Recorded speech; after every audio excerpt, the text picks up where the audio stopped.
Hello, I'm Emma, a 36-year-old mom to a wonderful 7-year-old named Andrew.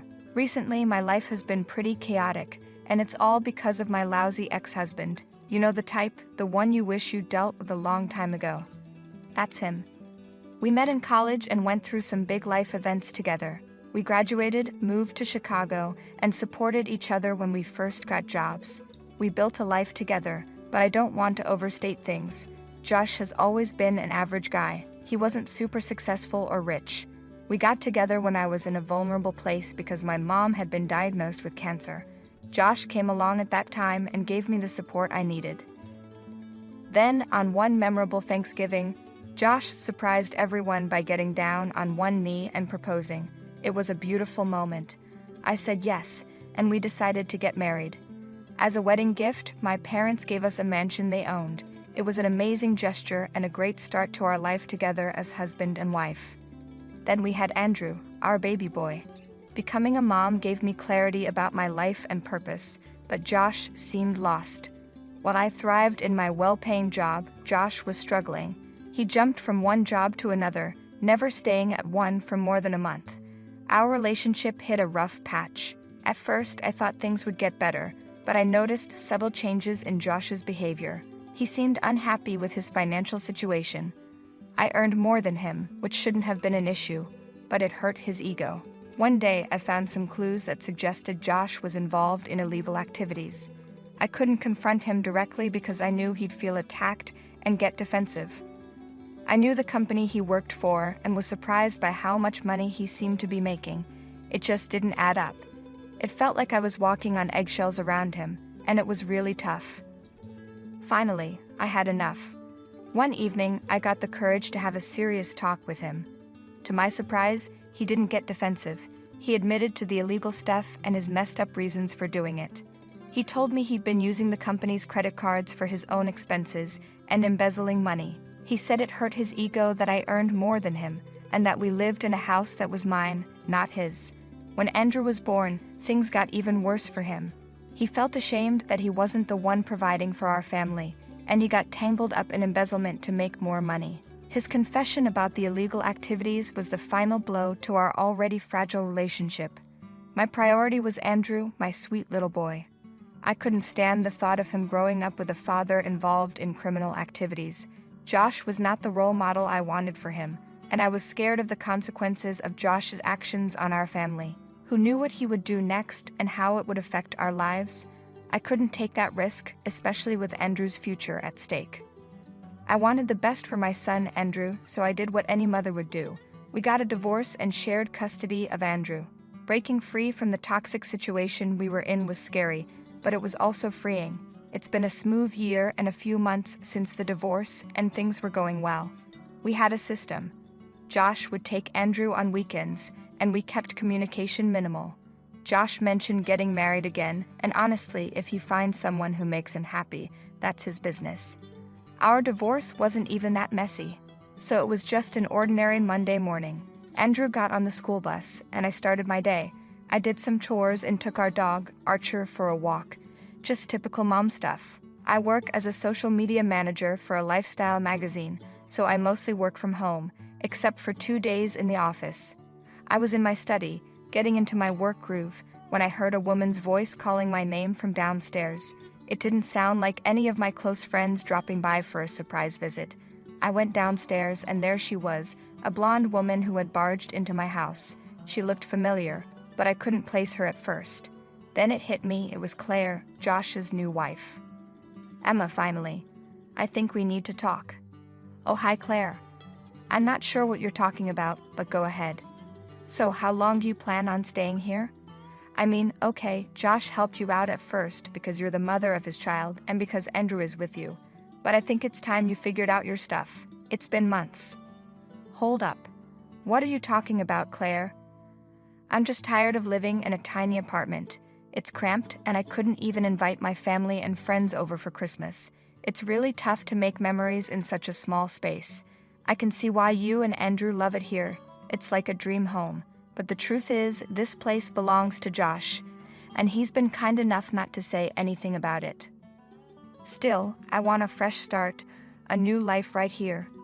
I just want us to find a solution that works for everyone.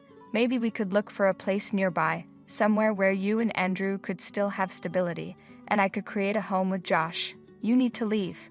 Who told you that, Claire? This house belongs to me. I inherited it from my parents. No need to hide it from me. Josh already told me how you've been spreading rumors that the house is yours and badmouthing him for not being successful. I don't know what's going on between you two, but talking negatively about a guy who's letting you stay under his roof? And think about your son. What kind of picture are you painting of his dad? Hold on, Claire. I'm curious, who's been telling you all this? Let me set things straight. This house is definitely mine, and honestly, Josh is the last person I want to talk about. But Josh said that he owns this place and that it's his. Why would I lie to you? I can show you the paperwork that proves this house is mine. When I got married, my parents gifted me this place and made me the owner. And as for getting my life together, I already have a job that supports me and my son. I don't know what to believe anymore. I was pretty sure Josh had kept Claire in the dark about the house's ownership. Do you have some time, Claire? Yes, I do. Great, let's sit down and have a chat. Can I get you something to drink? Coffee, tea, maybe some water. A cup of tea would be nice. Claire followed me into the living room and sat on the couch. I headed upstairs to find the paperwork, understanding that Claire needed proof, and I couldn't blame her. Who knows how long Josh had been lying to her about the house? After finding the documents, I returned to the living room and handed them to Claire. While she looked through the paperwork, I prepared some hot peppermint tea for us. I'm sorry for blaming you like that, Claire said. It's not an excuse, but you have no idea about the things Josh has been saying about you. What kind of things has he been saying? I asked. All kinds of stuff, Claire replied. He said you were suspicious and crazy during your marriage, and that he had to divorce you because he couldn't handle it anymore. He even pretends to be concerned about Andrew having a mom like you. Josh has been spreading a false story to me and everyone else, claiming that he owns this mansion. According to him, after the divorce, you were struggling and needed time to get back on your feet. As a supposed act of kindness, he offered you this place to stay. He's been boasting about this at dinner parties with his work friends and on vacations with my family. It's like he's turned it into his favorite topic whenever someone mentions you or the divorce. He even said he gave you warning signs, implying that you were clinging to the house. I couldn't believe the rumors Josh had been spreading about me. He was totally trashing my reputation, making it seem like I was a helpless mess after the divorce, relying on his so-called kindness for support. To be honest, I never really doubted Claire for a second. Josh had always been a shady character with his own secrets. The main reason for our separation was because of his involvement in white-collar crimes. Back then, I was still kind of hung up on him, which made me hesitant to expose him. I thought I was in love, but looking back, I definitely made a mistake. I was in a tough spot when it came to Josh. I didn't want him anywhere near our son, but at the same time, I didn't want to see him end up in prison. So I made an excuse about growing out of the relationship and decided to leave quietly. But finding out he's been acting all high and mighty, going around like he's my knight in shining armor, I wasn't going to let that slide.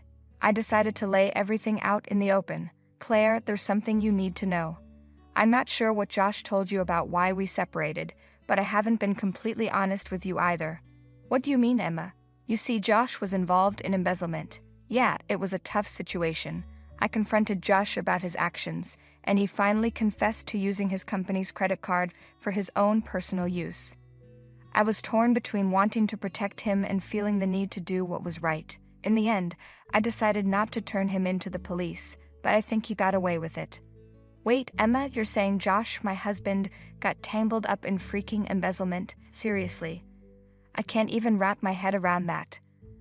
I know, I didn't believe it either. I wanted to protect Andrew from all of this. Josh was still my husband, and I couldn't bring myself to turn him in, but I did what I thought was best for Andrew. I didn't want him to grow up with a father involved in illegal activities. I had to put his safety and future first. Wait, what if he's still pulling off fraud? He never got caught for what he did. If he's not been caught, he's probably still at it. This is blowing my mind. I mean, this is the guy I married. Wow, sorry, I'm just processing all of this.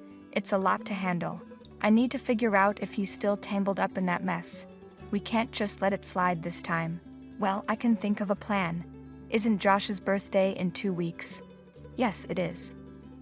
I've got a genius plan to finally expose him to everyone, Claire. You won't believe the epic idea I've got, so picture this.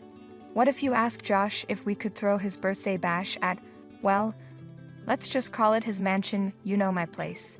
Use all your powers of persuasion until he can't resist saying a big fat yes. We'll invite all his work buddies, basically everyone he's ever met. And then comes the piece de resistance. We'll drop a super special announcement and give him his birthday surprise. Count me in. Take down my number. Claire totally nailed convincing Josh about the big party because when Josh came to pick up Andrew for their weekend together, he asked me about it. Hey Emma, I need to ask you for a favor. Of course, Josh. What is it? Well, Claire wants to throw a big birthday celebration for me, and she wants to invite all my coworkers, her family, and pretty much everyone she knows. The thing is, our place is like a sardine can, and it's just not going to fit all those people. So I was wondering if you'd be willing to let us use your mansion for the party? Andrew would be thrilled about the idea as well. Josh was completely oblivious to the trap we had set for him. Little did he know that he was walking right into our carefully crafted plan. All right, Josh, I'll think about it. The mansion is available, but I'll need to check with work to see if I can get the day off. I'll let you know. Thanks, Emma, Josh said. And there's something else. I know it's a big favor to ask, but could you pretend that the mansion is mine during the party? It would be embarrassing in front of my coworkers and in-laws if they found out I had to borrow your place. I don't want to look like a total loser, and maybe let's not tell Claire about it either. Typical Josh. Well, I don't know, Josh. That seems like a pretty huge thing to keep a secret. I'll have to think about it, but I can't guarantee anything. I know, it's a bit of a stretch. But just think about it. I'd owe you a lot if you'd help me out. Well, I've got to go now. Just text me and let me know, okay? Bye. And just like that, everything fell into place. I texted Claire, letting her know that the plan was a go, and asked her to send out the invites to everyone for Josh's big day. A few days later, I gave Josh the green light to celebrate his birthday at my place and promised to keep his little secret. The big day had finally arrived, Josh's birthday. He walked in with Claire, and we acted all casual, but little did he know that we had a whole plan brewing behind the scenes. Andrew was pumped to see his dad, but I couldn't ignore the hurt and betrayal I felt. I had protected Josh and kept his secrets, and in return he spread lies about me and our marriage. I was done being the good guy, and it was time to change that. As the guests started rolling in, I couldn't help but observe Josh putting on his charming act, trying to look perfect and flawless. But little did he know that his lies were about to be exposed. All of his friends, coworkers, and family members filled my house, totally clueless about what was going to happen. Finally, when almost everyone had arrived, Claire and I gathered everyone around.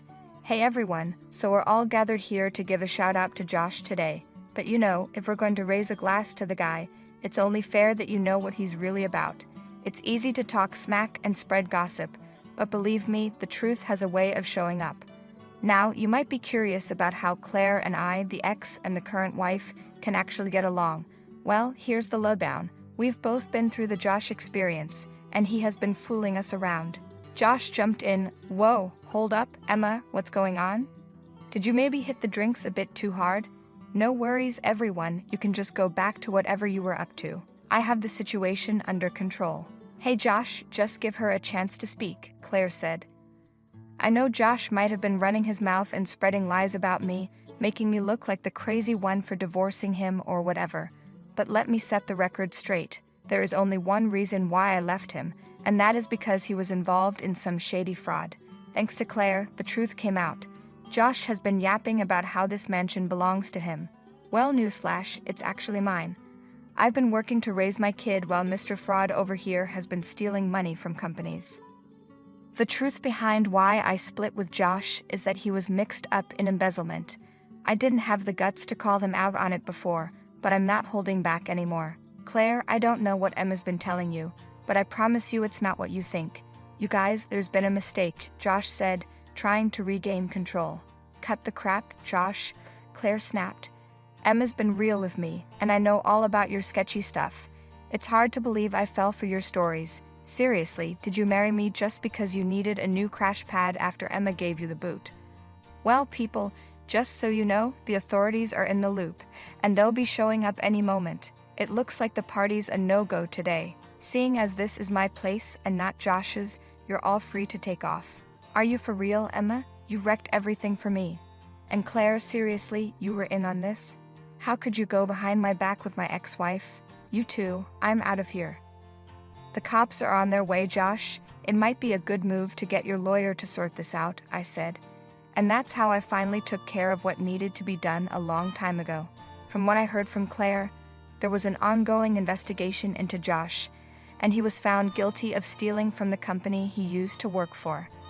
And not just that, the company he was currently working for also discovered some unexplainable changes in their accounting records. It turns out he was still up to his old tricks, stealing from people. As a result, he had to pay a hefty fine of $110,000 and is now facing a 2-year prison sentence. I tried to shield Andrew from all this for as long as I could, but eventually I had to tell him the truth about his dad and how he wasn't a good man. It has been tough on him, and he still misses his dad at times, but he understands the situation. Exposing Josh and bringing his shady activities to light has been like lifting a weight off my shoulders. I feel so much more liberated now. It's true that sometimes you want to trust people and give them a second chance because everyone deserves one, right? But then there are people like Josh who just don't change. I'm fully embracing my life as a single mom. My priority is Andrew's happiness and well-being, and I won't let anyone drive us down again. My friendship with Claire has been comforting too. It's funny how life can lead to unexpected friendships. It's like I finally dealt with my unfinished business and moved on. When I got to the next beautiful spot in my rental car, my mother-in-law called. As if she had been there the whole time, it was my wife's mom. Then I asked, "Hello, Mrs. Johnson, what's up?" With a knowing look at my husband, David. On the other end, her voice was crazy. "Leave David alone right now. Get your clothes in a bag and go to the bus stop by the rocks. Tell me what you're talking about, Mrs. Johnson. David is going to hit you. He's hiding a gun in the car." That's the game she was following. I can't believe David would. "Okay, I'll leave right away." Even though my answer was a little flat, it seemed to have persuaded her. She hung up right away. "My name is Emily Johnson, and I'm 29 years old. I work in an office. David and I got married last year, but because of the COVID outbreak, we only recorded our marriage. Because we've been able to travel since the plague is over, we're planning our late vacation. Our bosses were flexible and let us take time off for our vacation.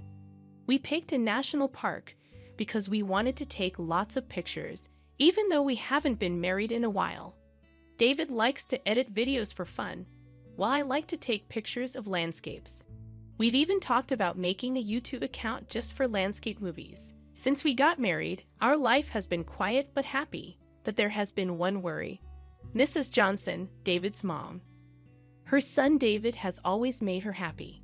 Whenever David and I talked about getting married, she always seemed to be against me. Her sneaky advances against me in meetings happen all the time, and what's worse is that she does them without David knowing. Insidiously, she would disparage me whenever I received compliments or expressed myself during a family gathering. "Emily, did you make the stew? There's no one else like this dish around here, but it tastes good. That tastes really good. Could you tell me how to make the stew? I'd like to make it at home if it's easy. Did you enjoy it?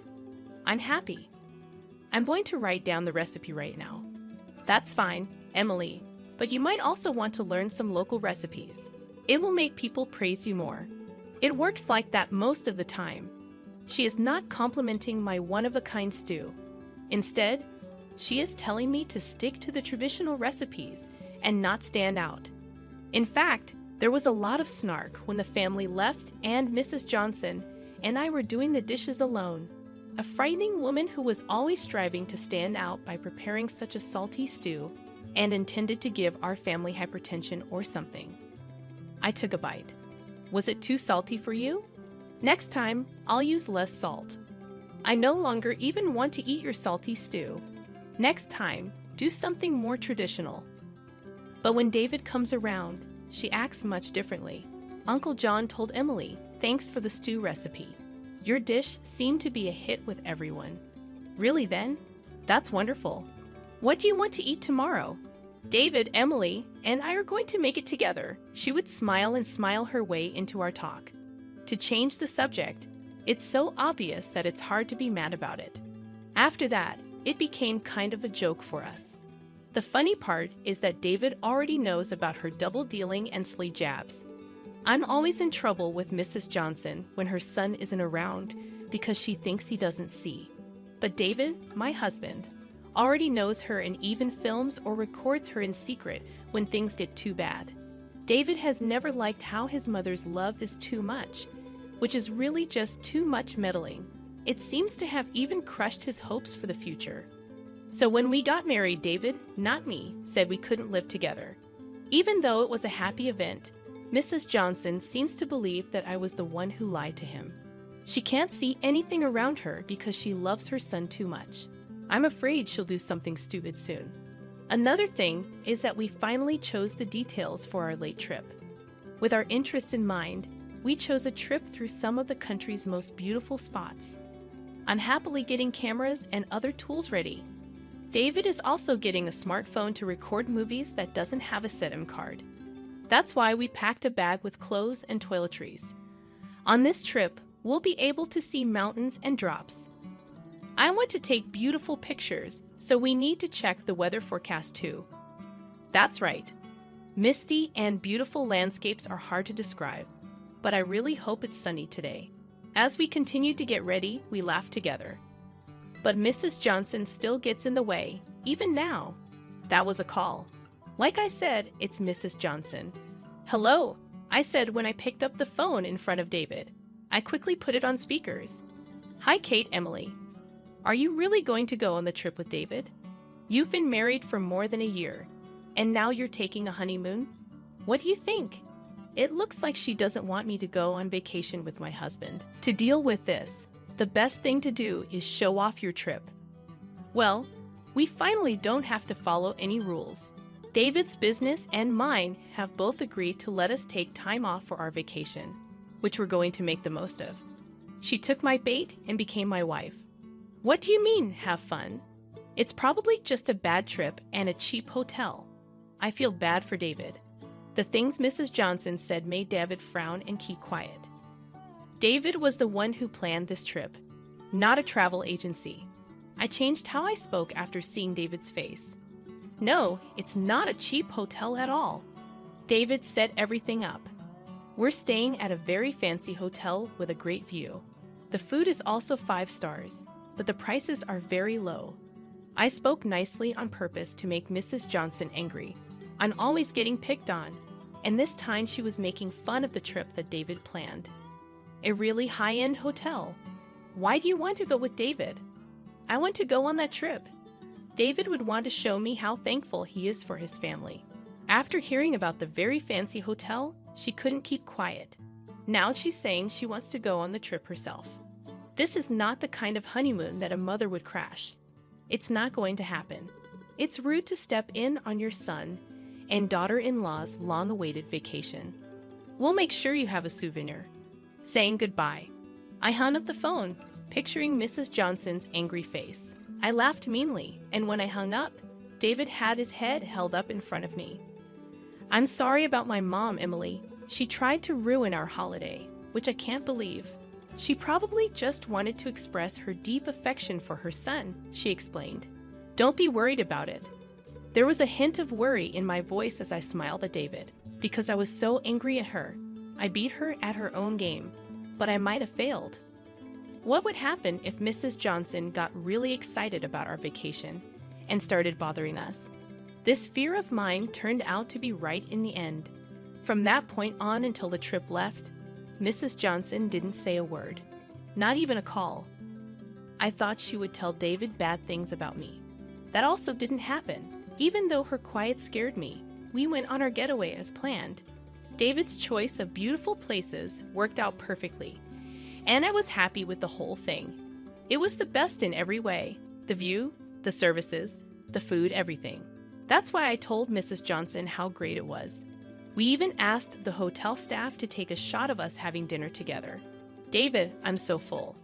Thank you so much for setting this all up, I said as I fell asleep on the hotel bed. It felt so soft and cozy on the bed.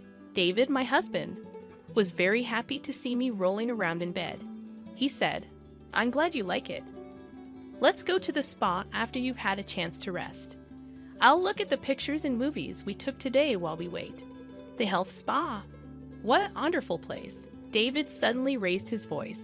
He had been opening his laptop and watching me enjoy the soft bed. I finally asked, what's going on here? When I heard something strange in David's voice, I got out of bed and looked at his computer. Our plan for today was to rent a car and get around. We parked the rental car and took pictures and movies at every beautiful place we went. In some places, you could see the rental car in the background. That wasn't a problem in and of itself, but there were times when a strange person, who looked like a small woman, was hanging out near the rental car. Even though we couldn't see her face, we thought the strange person was a small woman. The suspect was opening the car door every once in a while. Oh, look at this. Because we were only there for a short time, we didn't lock the car, David said in a low voice through the screen. I knew what kind of hat the suspicious person was wearing. Hey, this hat. Doesn't Mrs. Johnson have one like this?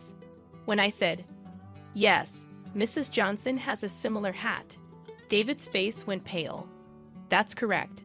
This is my mom's hat. David and I looked at the computer screen with wide eyes. The person who seemed sketchy was putting something black into the rental car. They looked like Mrs. Johnson. She looked like she was taking something out of the trip bag that she had left in the rental car. Then, after some time, the strange person left without taking anything. Something was put in the bag for the trip. I quickly threw it out. It had a strange weight to it. I didn't notice the change in weight because the bellman carried it for us when we got to the hotel. It was a bag with clothes and toiletries in it, but nothing important. It looked like nothing was stolen. After that, a strange thing came out of the bottom of the bag. What came out shocked David and me. What is this? You're kidding me. We were both very tired when we left the hotel the next morning. Because of the amazing thing that came out of the bag the day before, we were very busy. The phone almost always rang at the exact moment we got to the next beautiful spot in the rental car. It came from Mrs. Johnson. David was on the phone, so I told him to pick up. Hello, Mrs. Johnson, what's going on? The person on the other end of the phone from Mrs. Johnson sounded very upset. Get away from my kid right now. Get the bag with extra clothes in it and go to the Cape's bus stop. How does she know there's a bus stop close to the Cape where we're on vacation? What about our luggage? How does she know about things like the bag with the extra clothes? She called at just the right time, so I think she's probably hiding and watching somewhere. There were a lot of confusing parts of the call, so I asked Mrs. Johnson for a reason. Tell me what you're talking about, Mrs. Johnson. David is getting ready to attack you? He has a gun hidden in the car. Oh, I see. That's the case. I pretended to follow Mrs. Johnson's lead. Even though I already knew everything, it's not possible. David is hitting me. Okay, I get it. I'm leaving now. Even though my answer was a little stiff, I think I was able to trick Mrs. Johnson. Mrs. Johnson hung up right away. I waved to David, who was driving, and then took the bag and went to the bus stop. I didn't forget to act scared, of course. After that, I called the cops. After about 5 minutes, I got to the Cape's bus stop, where an investigator in an unmarked police car met me. Well, yesterday's prediction came true. The agent looked upset and said, I never thought you'd really call it in. I'm truly sorry that I took part in this joke. Please come with me. I think David should have caught Mrs. Johnson by now. As I drove back to the rental car, the investigator followed me in his plainclothes car. Yes, I could hear Mrs. Johnson's words from where we parked the rental car. Hey, David, how did you know where I was? It looked like Mrs. Johnson had no idea that her evil plan would be found out ahead of time. My husband found her hiding in the shade of a gazebo in the parking lot and caught her. Not right now. Today, I won't forgive you. Mrs. Johnson was scared by the way her husband looked like a demon. She was even more shocked when she saw me come back with the detective. As Mrs. Johnson had planned, I had a travel bag in my hand. The moment Mrs. Johnson saw it, she yelled, "Officer, arrest that woman right away. There's a gun in that bag," she says. "She wants to use it to kill my son." Mrs. Johnson yelled at me in that manner, displaying a proud expression as she did so. I stood still in front of Mrs. Johnson and dumped the bag's contents on the ground. The pants were wrapped up in a small bag so that the men wouldn't be able to see them. While Mrs. Johnson looked for something, she couldn't find it. "What? Where is the gun? It should be there since I put it there yesterday. Is this the gun you are looking for?" The detective showed Mrs. Johnson a picture. It was a picture of a hunting gun put in a plastic bag. Upon seeing the picture the detective showed, Mrs. Johnson's face went pale. "That shooting gun belonged to my late father-in-law, didn't it? Honestly, how did you manage to open the gun safe? When I found it yesterday, I thought my heart would stop. I gave it to the cops right away after calling them." Mrs. Johnson clenched her teeth and looked down when she heard my voice and the voice of my husband. "Oh, Emily is to blame because it was in her bag. It has nothing to do with me." Mrs. Johnson began yelling out of panic. My husband and I both let out big sighs. The officer then came up to Mrs. Johnson with a big smile on his face. "Yes, we had to ask Emily about it since it was in her bag. Yesterday was supposed to be a holiday, but we questioned her for hours. Why did you know that Emily's gun was in her room bag?" Even though the detective was happy, his voice was soft. "I can see why he's mad. Besides, the shooting gun was taken out without permission, even though it wasn't trained. It was in Emily's bag, though." Because Mrs. Johnson couldn't face the detective, she desperately tried to explain herself. "Oh, so you saw Emily's travel preparations, but you and Emily's family are separated, aren't you?" "Of course, we're separated, and we haven't let her into our house for a year." When that was said, Mrs. Johnson yelled back, "Don't speak out of turn." The police officer pressed Mrs. Johnson even more. "Oh no, were you watching Emily's house?" "No, that's not a good thing to do. You need to go to the station with us." Mr. Johnson freaked out when she heard the detective's line, which sounded like it came straight from a police show. "No, I wasn't spying. So you can't take me against my will. I put that gun in there." "Oh, she told everyone on her own." "Well, I had already said it earlier when I turned the bat inside out." Before this, the detective had been happy, but now he wasn't. "All right, a confession. You'll be coming with us on your own because you broke the gun rule." Mrs. Johnson was shocked when the detective spoke. "What? Why? Didn't I say I wasn't spying?" When Mrs. Johnson spoke out against it, her son got very angry. "It makes sense, Mom. The gun your dad gave you was yours, but you don't have a shooting license. There would be no problem if the father-in-law, who had a shooting license, carried it properly for the right reason. You can't take it out of the gun safe because you don't have a shooting license." Mrs. Johnson didn't seem to know anything about gun rules or how to handle guns. I don't know how she got it this far without an accident, even though the live ammo was kept separate and not put into the gun. Even so, Mrs. Johnson still refused. But it had to be in that woman's bag when it was found at the hotel. That woman took it from my house. I'm not to blame. His mother, Mrs. Johnson, was acting badly, so her son got angry. I recorded yesterday when Mom put a gun in her rental car. Of course, I gave it to the cops. What David said made Mrs. Johnson weak in the knees. "What? How? How did you learn about it?" She was so angry that tears filled her eyes. I told them instead of him. Yesterday, David was recording and got a shot of the parking lot. We didn't see it at the time, but we did see it when we watched the video at the hotel. Mrs. Johnson could no longer disagree with what I said. At this point, the officer told Mrs. Johnson, who was shocked, "Now, Mrs. Kate Johnson, we'd like you to come with us to the station because we think you broke gun laws." When David said those words, Mrs. Johnson's face turned sad. Why, David? Why is that woman better than me? Are you leaving your mom? The detective pushed Mrs. Johnson, who was yelling, into the empty police car. You might not want to make a fuss.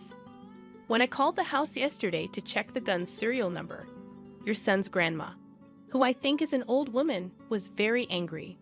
As soon as the agent said that, Mrs. Johnson calmed down. That grandmother is David's grandmother. She is old, but she is still healthy and doesn't show any signs of dementia. She's pretty much in charge of the Johnson family. At this point, Mrs. Johnson is completely giving in to her. She's the head of the family, but she's not mean to other people. When I go to see my in-laws, she's always so happy to see me and calls me Emily dear. She is nice, but Mrs. Johnson has to do her jobs the right way. Her own room and bathroom were taken care of by her. What made her so mad must have been pretty tough, I said under my breath. The detective told me, it looks like your husband's grandmother has been keeping the shooting gun as a keepsake since your father-in-law died. But the other day, the box with the memory in it was broken into. When they found out that, it caused the current fuss. Her anger was unbearable. I see. To get the key, Mrs. Johnson must have searched her whole room. I told her, it's easy to see how angry she would be that her son's keepsake was broken. After handing over the rifle at the station, I asked to take a picture of it for her so she could at least keep a photograph as a memento. I said, my husband's grandmother was mean to Mrs. Johnson. She had cried and said sorry to me and David. A family member who went to pick her up said that she yelled at Mrs. Johnson in a way that could be heard all over the neighborhood for more than 30 minutes. Oh, your grandmother really does get that mad. That's why Mom always did what Grandma said. Now everyone in the neighborhood knows what Mom did wrong, I said. Yes, thanks to his grandma's lecture, the incident became widely known, and Mrs. Johnson could no longer walk the streets.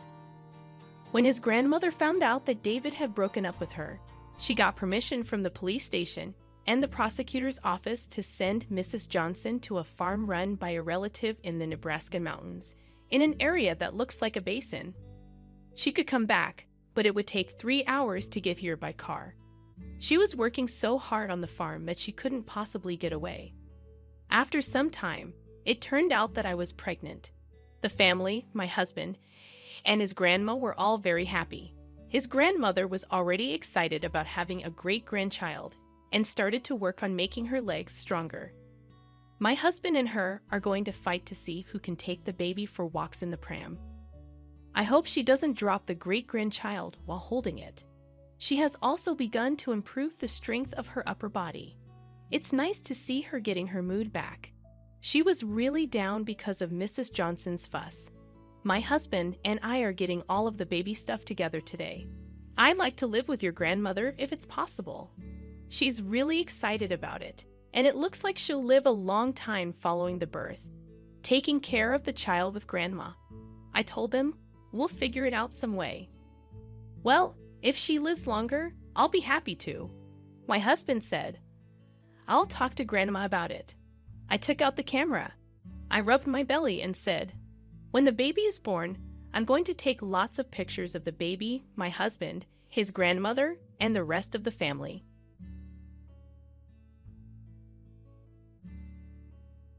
Hi, I'm a lady who works as a cook.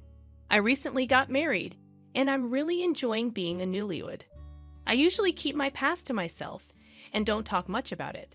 I don't have many friends, but I tell people I grew up like any other kid, even though it wasn't that simple.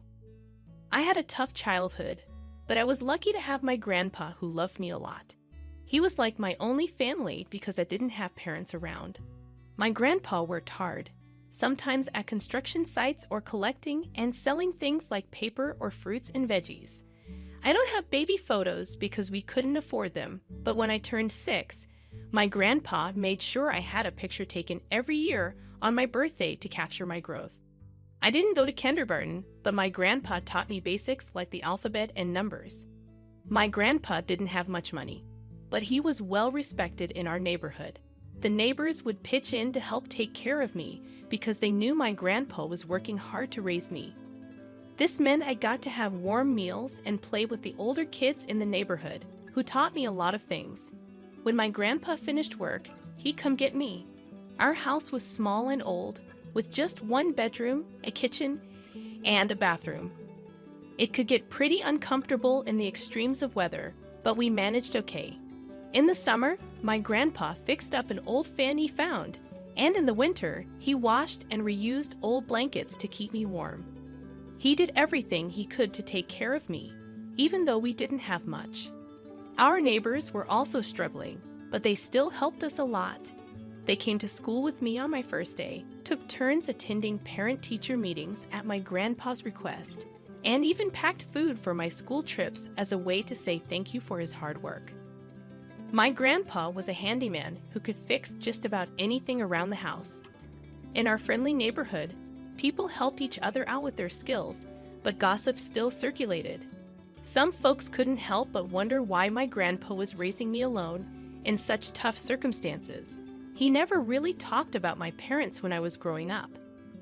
Whenever I asked, he'd just say they had passed away soon after I was born and were now in heaven. When I was younger, I thought they had died from some serious illness like cancer. But as I got older, I started hearing different stories, mainly from the women in the neighborhood. They'd whisper about how my grandpa had never been married and how nobody had ever seen my mom or dad. It was confusing because my grandpa had always told me they were my real parents. And if I had parents, shouldn't I have had a grandma too? It didn't add up. As I listened to her, I realized something strange. We didn't have any family photos of my parents, not even one of my grandma. Our photo album only contained pictures that my grandpa insisted we take every year, along with some snapshots our neighbors had taken of us. When I reached middle school and started going through puberty, I began to rebel a bit, questioning my identity more and more. Living only with my grandpa made it even harder. I had so many questions about my parents, and by 9th grade, I couldn't hold them in any longer. I sat my grandpa down and bombarded him with questions, desperate for answers about where my mom and dad were, whether they were alive or dead, and why there were no photos of them or my grandma. I felt like I was interrogating him like a criminal, but I needed to know. As I got emotional and started crying, my grandpa just held me close and reassured me. He explained that my parents couldn't raise me, so they left me with him when I was a baby, hoping to come back for me someday. He showed me a small bracelet they had left behind, saying it was with me when I was born in the hospital. Seeing that bracelet, some of my curiosity eased. Even though I learned that my parents had abandoned me, knowing that my grandpa loved me and raised me with care was enough. From that day on, I started to find some peace within myself. I began to see a way out of the challenges of puberty. College wasn't an option for me due to our financial situation, and I didn't want to add to my grandpa's burdens, so I made up my mind about my career before even starting high school. "Grandpa," I said, "I want to be a cook. I plan to take career classes during my senior year, earn my cooking license, and find a job right after graduation." My grandpa asked if I was sure I didn't want to go to college, offering to do whatever it took to save up for tuition. I reassured him that cooking was my passion and that I wanted to set things up so he wouldn't feel guilty about it. True to my word, once I reached my senior year of high school, I dove into cooking classes and earned several licenses. I secured a job a month before graduation and received my first paycheck just a week after. With it, I bought some steak to celebrate, though I couldn't afford to dine out. Back home, I surprised my grandpa with the steak and handed him an envelope containing some of my earnings. "This is for you, Grandpa," I said. "It's what's left after buying the steaks." My grandpa was speechless. "Patty," he finally said, "I can't accept this. You worked hard for this money. You should use it for yourself. I can't possibly take it." He insisted, pushing the envelope back toward me. "Grandpa, if you don't take it, I'll leave home. Why should you be the only one doing things for me? I really wanted to give you this money," I threatened, feeling a surge of frustration. Eventually, my grandpa relented, tears welling up as he accepted the envelope. He tucked it into a book he enjoyed reading. Sharing that steak meal in the place I'd always called home felt incredibly special. For the first time in my life, I felt proud to do something for my grandpa. We chatted happily as we ate, until a knock interrupted us. Who could be knocking at this hour? My grandpa wondered aloud as I went to answer the door. To our surprise, 2 police officers stood there. "Is Richard O'Leary here?" they asked, and I confirmed that he was my grandpa. "And you must be Patty Rowland?" they inquired, and I affirmed that too. "Both of you need to come with us to the police station," they stated matter-of-factly. When I asked why, they informed us, "Mr. O'Leary is being accused of kidnapping a child. You both need to come with us." I was stunned. Kidnapping. I couldn't fathom why my grandpa was being accused of such a heinous crime. I protested that he wasn't that kind of person, but the police insisted we accompany them. That night, my grandpa and I found ourselves in a police car headed to the station. Despite the gravity of the situation, my grandpa remained oddly calm. We waited in a designated area until eventually, the police returned with some other individuals accompanying them. A woman in her 50s entered the room, accompanied by a couple holding hands. She approached us, pointing accusingly at my grandpa. "That's him. He's the one who kidnapped the president's daughter." She exclaimed loudly, shocked and confused. I demanded answers. "What do you mean? Who did my grandpa supposedly kidnap?" I shouted back at her. The police intervened, trying to calm both the woman and me down. Behind the shouting woman, the couple stepped forward, and the woman addressed me with tears in her eyes. "Are you Patty?" she asked, and I awkwardly nodded in response. Suddenly, she embraced me and burst into tears. "Patty, it's Mom. I'm your mother." Her words hit me like a bolt from the blue. I was stunned and bewildered, but my grandpa's composed demeanor added to my confusion. He stood up calmly and addressed her. "So, you've finally returned. Only now. Are you okay?" The woman in her 50s scoffed, accusing my grandpa of kidnapping. I vehemently protested his innocence, while the couple watched on, clearly perplexed. The woman in her 50s went on to explain that a couple had visited her orphanage, claiming they had left their baby there and had now returned to reclaim their child. They left behind a letter stating their intention to return for the child, along with hospital paperwork. I was about 3 or 4 at the time. However, despite searching through records and adoption papers, we found nothing about the child. Then, a distant memory surfaced. There was a child who went missing years ago, causing a major commotion. Despite reporting to the police and filing missing child reports, she was never found. I recalled an old man who used to work at the orphanage abruptly quitting around that time. He had been overly attentive to the children, and I had considered firing him before he vanished.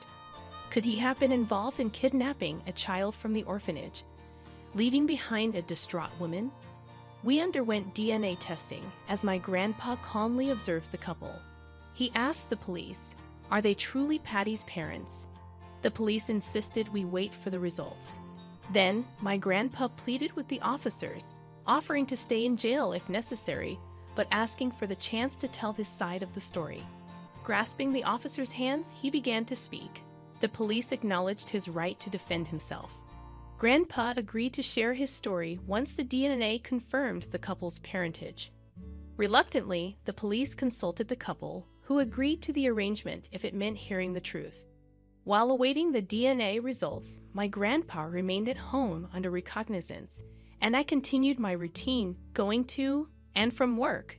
2 days later, the DNA results came in, showing a 99.99% match. After 20 years, I finally met my parents. Hearing the news, I was overcome with a strange mix of emotions. Tears streamed down my face uncontrollably, but my parents embraced me, soothing my sobs. The orphanage director glared at my grandpa with fury, as if she could kill him on the spot. "Now you must arrest this old man for kidnapping. Were you planning to ruin my establishment?" She raged, her anger palpable. True to his word, my grandpa began his tale, producing a stack of papers from home and presenting them to the police one by one. It's true that I worked as a janitor at the orphanage, not far from where I live now, he began. One morning, I arrived early to find a young child sleeping outside the orphanage, curled up in a ball. I assumed she had been abandoned by her parents. Concerned for her well-being, I tried to bring her inside, but she woke up and, with her black eyes, called me Grandpa. Grandpa continued, explaining how the child handed him a bag containing a doll, paperwork, and a letter promising to return for their daughter. I took her into the orphanage where she began to live, he recounted. While cleaning, I often saw the child, but she always seemed to have a dark expression. It wasn't until about a month later that I discovered the reason. The woman was abusing her, especially when the orphanage faced financial strain due to overcrowding. Another child had arrived, and she took out her frustration on this poor girl. Grandpa described how the child was forced to do arduous chores, her hands red and bleeding from the harsh treatment. I confronted the director multiple times, urging her to stop mistreating the child. He continued, but instead of listening, she fired me. As I was leaving, I couldn't bear to see the child so unhappy. That's why I did what I did, my grandpa explained, his voice tinged with remorse. He recounted how he had taken me in after witnessing the neglect and abuse I suffered under the orphanage director's care. The director didn't even bother to read the documents in the bag. He continued, neglecting her duties and subjecting me to abuse. That's why I took Patty in to protect her and raise her as my own granddaughter. After his revelation, the police and I were left in a state of uncertainty. The orphanage director, however, remained defiant, accusing my grandpa of fabricating stories to tarnish her reputation. "I'll sue you for slander," she threatened, her voice dripping with venom. The police pressed my grandpa for evidence to support his claims. With confidence, he mentioned a former employee, Mrs. Cumberland, who could attest to the abuse. While we awaited Mrs. Cumberland's testimony, I was speechless, grappling with the truth unfolding before me. In the late afternoon, Mrs. Cumberland arrived at the police station, armed with photographs she had taken of my injured hands and other signs of abuse. My parents, upon seeing the evidence, were overcome with emotion. The undeniable proof left the orphanage director cornered, and my parents wasted no time in announcing their intention to sue her for her crimes. Despite her pleas for forgiveness, she was arrested and charged with child abuse. That night, my grandpa and I returned home, the weight of the day's revelations heavy on our minds. From my parents, I learned the heartbreaking truth. They had left me at the orphanage due to financial hardship, hoping to reclaim me once they were stable. When they finally returned, they discovered I was missing and unregistered. Only recently did they learn of the possibility that my grandpa had taken me in. Although their actions couldn't be excused, my parents found solace in the fact that they had finally found me after years of searching. They faced repercussions for abandoning me, but now they sought to alleviate their guilt. I harbored no resentment toward my parents. I was simply eager and anxious to finally meet them. Nor did I hold any blame toward my grandpa, who had saved me and showered me with love and care during my time with him. His unwavering support was the reason I couldn't hate my parents. I assured them that I understood their circumstances and expressed gratitude for their efforts to find me. As my mom hugged me, tears streaming down her face, she knelt before my grandpa. Without him, I wouldn't have had such a wonderful upbringing, she acknowledged. Despite his protests, my parents insisted on taking care of him and urged us to live together as one family. Eventually, we moved in with my parents, but the adjustment wasn't easy, as we had spent more time apart than together. Eventually, my parents arranged for a separate house for my grandpa and me next to theirs, allowing us to live comfortably while still being close to family. After work, we would gather for dinner and watch TV together, just like any other family. After I got married, my parents invited my grandpa to live with us, and we seamlessly merged into one big family. Meanwhile, my parents pursued legal action against the orphanage director, adamant that they couldn't forgive her. During the proceedings, I met my husband, who was working as a prosecutor on the case. He admired my grandpa's selflessness in raising a child who wasn't his own for nearly 2 decades. It made me reflect on whether I could have done the same in his shoes. I hold my grandpa in the highest regard and wish him a long and healthy life. Thank you all for listening to my story. Your support and comments mean a lot to me. Wishing you all a day filled with happiness and good fortune. Hey there, I am a woman in my 40s.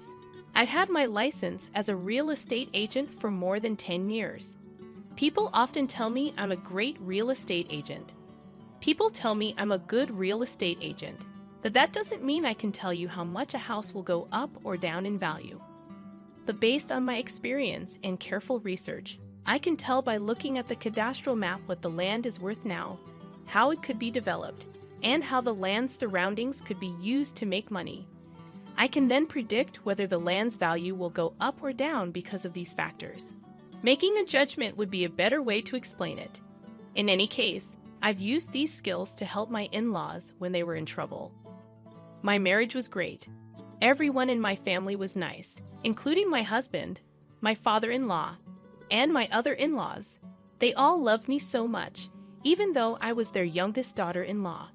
Because my father-in-law had been sick for a long time, I was taking care of his assets.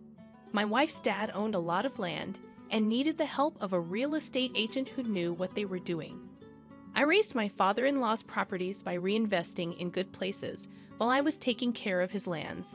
I didn't mean to be greedy by taking his land for myself or anything like that, of course. I was lucky enough to live with these nice people as if I were family. One day, I was just enjoying my life when my mother-in-law showed up out of the blue. I thought his mother was dead because that's all I had heard about her since I met my husband. Something very strange happened. Why did her family and my husband say she was dead when she was still alive? It was strange how my husband and his father treated my mother-in-law after seeing her again after many years apart. Even though she was married and had given birth to my husband, they all talked about her like she wasn't there, even though she was a mother and wife. I asked my husband straight out, "Is there something I should know? Because I'm naturally interested. Why are you curious?" I said, "Of course, I'm interested. Strangely, everyone told me that your mother was dead, but she is still alive and well. She also acts like she just got back from traveling after being gone for decades. Then you and your family are treating her as if she's a non-existent person. So it's so confusing," I told her. He didn't say anything. Yes, that's right.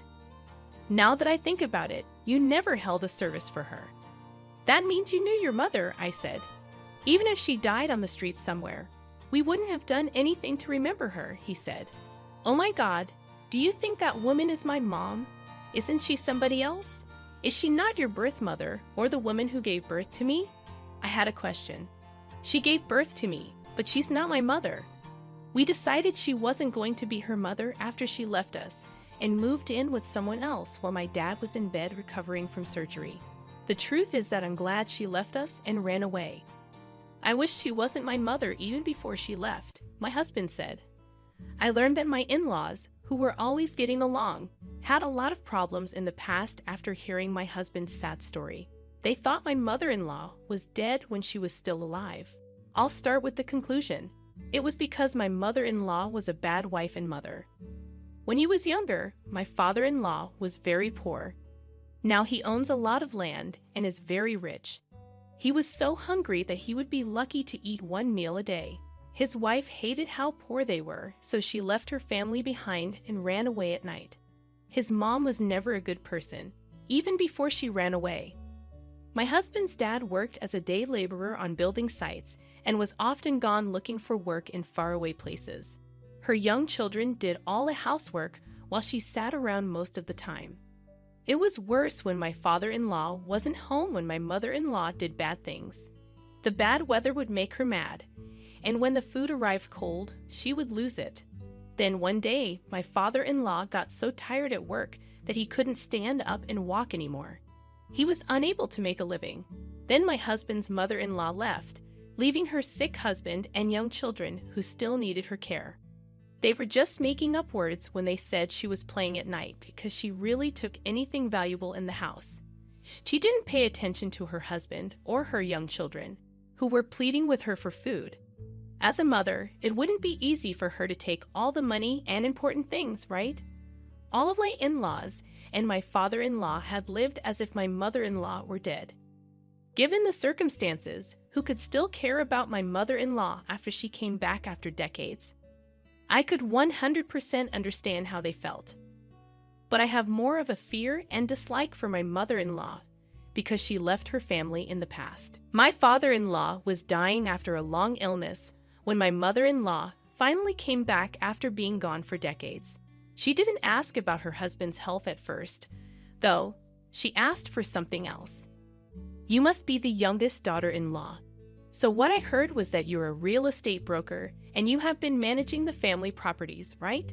She sought answers to. How did you understand that? You don't need to know how I knew. How many homes does my husband own? It was my turn. I'm sorry, I can't answer that. All of my father-in-law's businesses are in his own name. Get permission from my father-in-law if you're really interested. Have you heard from my husband? I told her that the one who is married to your father-in-law is me. I heard. I added, why aren't you my mother-in-law? She's not even the mother of my husband and his family. Ha! Since he was a kid, my youngest son has been stupid. So how did he get a wife like you? Hello, my name is Mary, and I'm your mother-in-law. You should be careful because I don't think someone like you could be my mother-in-law.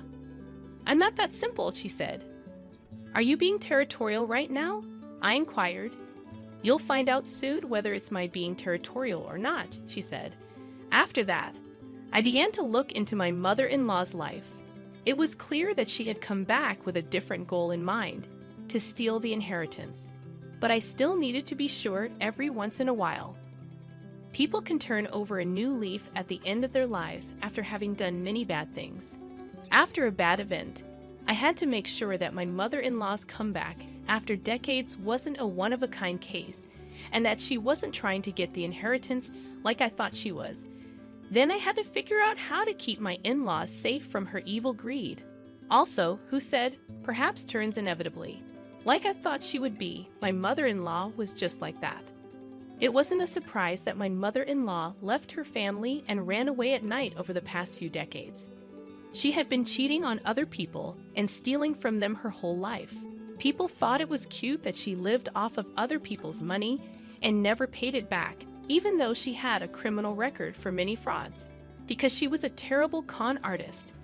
Once I knew who my mother-in-law really was, I checked to see if the cops or FBI had put her on a list of people they wanted to catch. She had just gotten out of jail, so she wasn't on the list yet. I felt bad that my mother-in-law wasn't on that list. You might say that's a mean thing to think, but no matter how nice you are, you couldn't say that I was mean after hearing my story.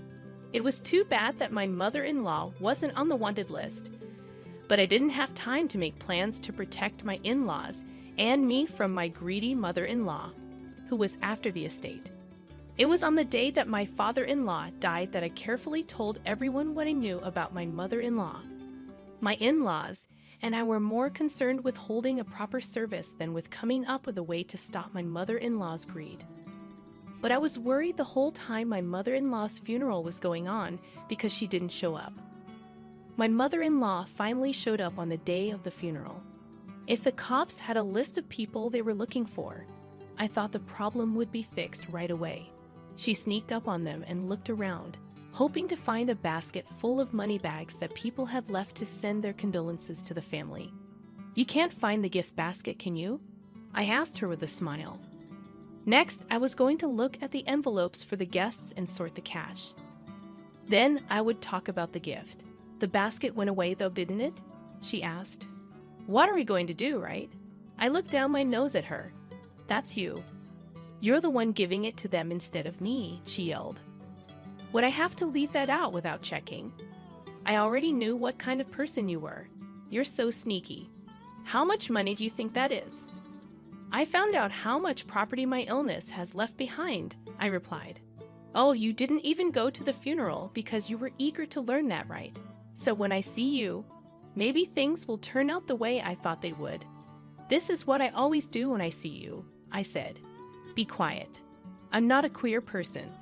In the eyes of the law, I'm the first person in line. Everybody should hand everything over to me, no matter what you and my kids say. That probably won't happen, so you should know that, she warned. Since you are married to my father-in-law, I promise you won't get any family money. I must admit that the warning I gave my mother-in-law was a bit of a trick. Even though my father-in-law was sick because he died so quickly, my in-laws and I were not able to make any plans for how to deal with my mother-in-law's greedy behavior. As expected, she started showing how greedy she was in order to get her husband's big inheritance all to herself. She sent proof to my in-laws right away that her marriage to my father-in-law was still legal. It showed that people knew about what was being sent to the court to get my father-in-law's will certified. Even though she had been tried many times for fraud while committing crimes, she knew a lot about how the court system worked, which helped her. I talked to a few lawyers on behalf of my husband and his family only. Everyone who worked as a lawyer gave the same answers. It is possible to keep your mother-in-law from getting the estate if you want to. That's great. They asked, "What's the way?" You need to go to court. You need to ask the court to officially declare that the marriage between your father-in-law and mother-in-law is over. In this way, you can avoid a trial. It won't be simple, they said. Then, I replied, "That's probably why I said it happens. Since your father-in-law died, it will be even harder." They went on, "It's probably the same no matter which lawyer you meet, because the courts aren't very friendly when it comes to divorce and inheritance issues. One piece of advice I can give you is that most of the time, pretty good deals are made in this situation. It won't be as stressful as going to court. We don't want an agreement that most people would think is reasonable in this case," they said. "Okay, I'll be back when the trial is over." When my husband and his family heard that lawyers thought it would be hard to fight with his mother, they were upset. People should always be able to get in touch with the government. But as a real estate agent who deals with land and property, I found court fights very strange and hard to predict. Additionally, regular people like my husband and in-laws felt like they had no choice but to carry the weight. My husband and his in-laws did not agree to a ridiculous deal, though, because they did not want to recognize their mother's role as their mother. In order to cheer them up, I gave them a small bit of hope. Why should our silly game make us the victims? Since I was the youngest daughter-in-law, I had all the responsibility, so I asked him to trust me and not worry. That's how my husband and his in-laws chose to get ready for court. Of course, I wasn't crazy about my confidence. There was only one thing that was certain. I was sure that my mother-in-law didn't have enough money to go to court over the estate. There would be no reason for my mother-in-law to send proof that she is married or try to steal money from the money basket at my father-in-law's wake if she could afford a lawyer and go to court. And this time, too, my mother-in-law never did anything to change my mind. As if to show that she couldn't afford to hire a lawyer to go to court, she broke into my in-laws' house with some neighborhood bad guys, made a scene, and demanded that the property's title be transferred.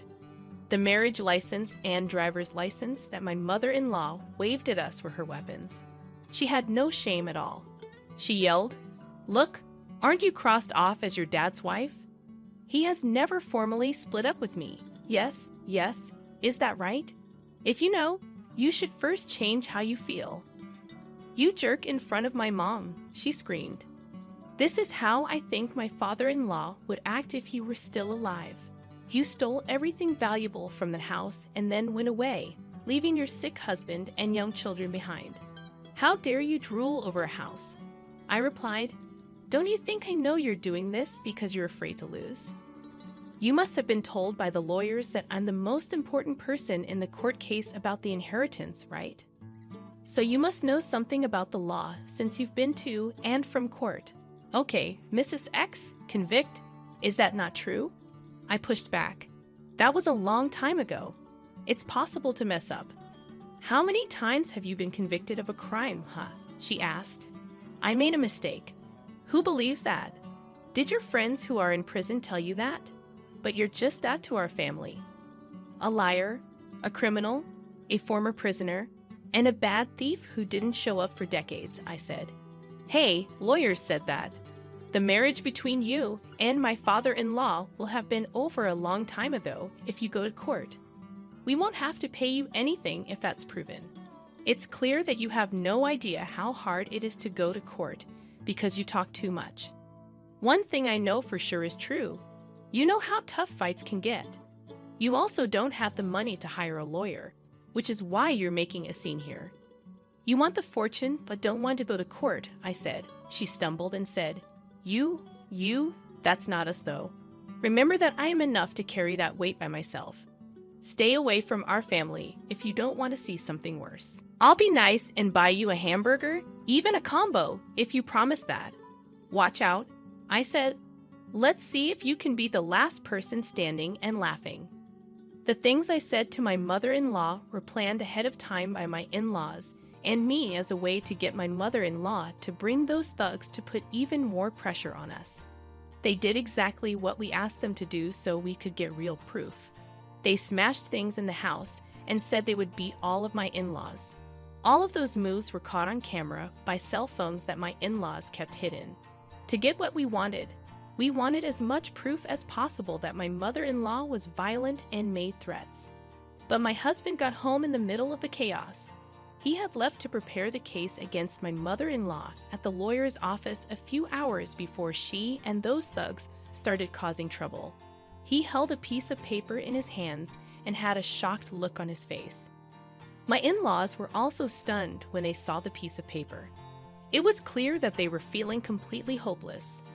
The paper was quickly taken away and read with great pleasure by my mother-in-law.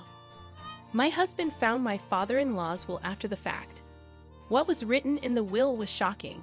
The notice said that my mother-in-law would be inheriting a big plot of land. If things keep going this way, the family will see my mother-in-law as their mother, and it will give my mother-in-law the land and everything else they own. The land that was left to the family in the will was so big that it could fit several soccer and baseball fields.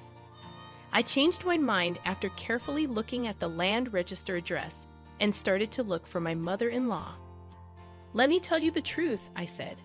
It was all a lie to talk about the court case. Since you are legally married to my father-in-law, I really didn't think we would win the hearing. You're good at going into great detail about things that are clear. Still, wouldn't having the land and it will be enough to make all your dreams come true. How do you know I'm a licensed real estate agent? It's big enough to hold a lot of soccer and baseball fields, I thought. Then there was a small smile on my mother-in-law's face. Using my energy to help me, I kept convincing her. To be honest, we don't think we can win the court case. However, if things go this way, you will also have to go through a lot of mental pain. Do not worry.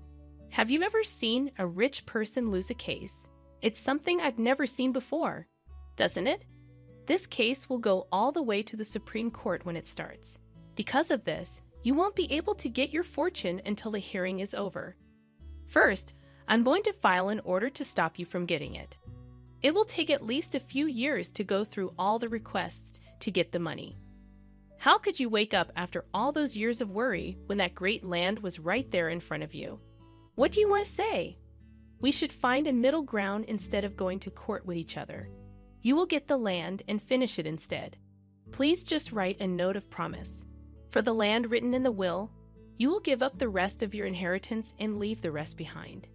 You can choose to take that huge piece of land right now without any trouble, or you can fight with everything you have for years and go to court to get everything written in the will. I want to stress again that the land mentioned in the will is huge, enough to fit many soccer and baseball fields, I said. If I sell that much land, I will have enough money to live on for the rest of my life without having to work. My mother-in-law said, "That's a great deal, kid. May I just sign and put my thumbprint here? Without a doubt, it will happen, right?" "Should we get ready right away with the ink stamp?" she asked excitedly. "Now you're finally making sense." "This is something you should have done a long time ago," I told him. My wife's mother got very excited and signed a promissory note that said she would only inherit the lands listed in the will. She gave up her right to receive the rest of the estate and signed it with her thumbprint. We had it notarized.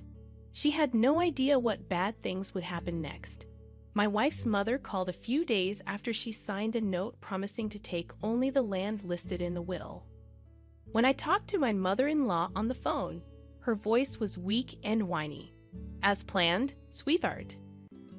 I just came to check out the land I inherited. There's a problem. How is the land? How is it that there are mountains on all four sides? There aren't any roads or houses nearby, she said. To be polite, I asked, is there anything else? A hiker says this land is a refuge of some kind, she said. So, you're in the mountains now. I had a question. That's correct. She told him, I think I must have come to the wrong place. I think you went to the right place. What if the land is a safe place? A place where nature can be protected. Don't even dream about growth or anything like that. Be careful as you go down. You could hurt a natural habitat, and that would add another crime to your record, I told him. After I said that, I put the phone down. Finally, my husband, my in-laws, and I cheered. How did that take place? Weren't we sucked dry by my mother-in-law the day she broke into my in-laws' house with those thugs? When I looked at my father-in-law's will, I saw that my mother-in-law got a huge piece of land. I was sure that the land was my father-in-law's punishment and a threat to my mother-in-law. It was true that the land was big enough for many baseball and soccer fields. What was important was the type of land it was on. It was in the middle of nowhere, in the mountains, away from any roads or towns. There have been no plans for growth at all. It was an area for protecting nature that could never be built on. That being said, the market price was already very low, and there was no chance that it would go up. I knew that because I had been in charge of my father-in-law's land for a long time. There was no way we didn't know it, but everyone did. I even got my mother-in-law to agree to give up other inheritances at the end of the fake plea. When my mother-in-law got the land that couldn't be quickly sold and turned into cash, she couldn't even pay the estate taxes. She lost all of her money. As planned, she called me one more time because she was so desperate. The caller made threats and asked for money. She asked, "Now, what are you going to do?" I laughed. It was written down that she would give up her right to other inheritances. And I even had video of her breaking into my in-laws' house and threatening and harassing us. I told her in a mocking way that she could do anything to go back to jail. With a sigh, my mother-in-law hung up the phone and didn't answer again that day. Finally, there was peace between my in-laws and me again. In today's language, my father-in-law got even by working with his four sides and his daughter-in-law, who was a real estate salesman. Now I'm raising the value of the assets by taking care of my in-laws' fortune, which was a gift from my father-in-law. Because none of our kids are like my mean mother-in-law, my husband, and I have become great parents. How did she get away? Every year, she gets caught up in the Paladin mess because she hasn't paid her estate and land taxes on time. My in-laws and I had dinner together yesterday. All over again. I thought they were all very nice and kind people. That makes me miss my husband's dad even more. We love each other, and I want to spend the rest of my life living happily ever after. Father, please keep an eye on us. Please cheer for me and leave wise words in the area for comments. It really helps me when you click like and subscribe.